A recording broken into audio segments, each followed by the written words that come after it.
Hi everyone, my name is Teresita and I'm a member of the St. Martin's de Porres Choir, one of the greatest choirs in Belize, or at least that's my opinion.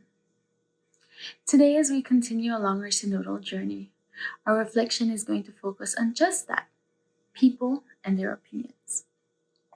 It's a Lenten season, and so on Fridays we abstain from eating meat. In my house, one of the easiest meals to make is garnaches, and in Belize, there's an ongoing debate. Do you eat ketchup on your garnaches or don't you? My husband does not like ketchup on his garnaches. Me, on the other hand, I feel that the garnaches isn't nice unless it has the ketchup on it. I know that in saying that, some of you are already judging me. But does the fact that I like ketchup on my garnaches make me any less of a human being? Any less of an individual who is worthy of your respect? As we've heard in great detail this week, dialoguing is an important part of our spiritual relationship and journey, not just with God, but with our spiritual church community as well.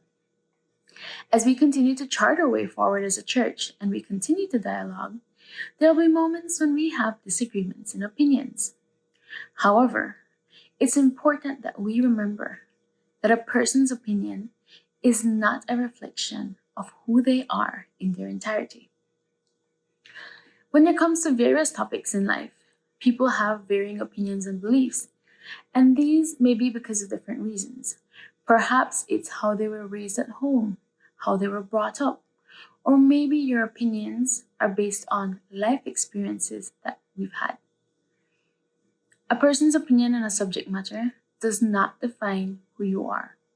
Let's look at a very controversial topic. Are you pro-choice or are you pro-life? Now, a person who is pro-choice isn't necessarily a criminal or a bad person. For whatever reason, they've decided that stance. Whereas someone who is pro-life perhaps is thinking about the fact that they've been trying to conceive for years and would do anything to have a child, and so they don't necessarily understand the pro-choice opinion. However, both of these individuals are still human beings, and it is important, especially when we're looking at differing views, differing opinions, that we remember the humanity aspect of it. People are not what they think or what they believe necessarily. People are so much more than that. What's important when we're having differing opinions is to remember that we must be respectful to one another. Many relationships have been challenged because of differing opinions. And as a church, we are all unique. We're all individuals created in God's image and likeness, but with free will to choose and to believe and to decide what it is that we want to see and what it is that we want to do. Even the Bible speaks of difference in opinions as something healthy. In Romans 14, 1-4, it says, "As for the one who is weak in faith, welcome him, but not to quarrel over the opinions. One person believes he may eat anything, while the weak person eats only vegetables. Let not the one who eats despise the one who abstains, and let not the one who abstains pass judgment on the one who eats, for God has welcomed him. Who are you to pass judgment on the servant of another? It is before his own master that he stands or falls, and he will be upheld, for the Lord is able to make him stand." So, if we use the Bible as our guide to help us in our day-to-day lives, God is telling us that it's okay to have a difference in opinions. It's healthy, but your opinion does not make you the individual. If we once again believe that we are all created in the image and likeness of God, that means then that we are to see God in even the most unlikely human beings. God gave us the gift of free will. He does not tie us down to one belief. He allows us to have opinions for ourselves and to nurture healthy dialogue in order to come to fruitful and meaningful discussions. After all, if we all thought exactly the same way, how boring would that be? Not to mention, there would be no room for growth. With healthy dialogue comes respect.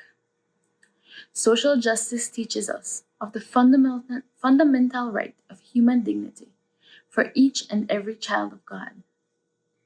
If someone's opinion differs from yours, agree to disagree and move on. No person should be discriminated against because of their beliefs.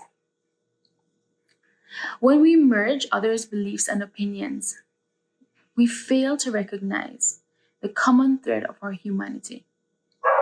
We may all have similar values and beliefs, Maybe 98% of us believe the exact same thing, but that small 2% different makes us seem like two entirely different human beings.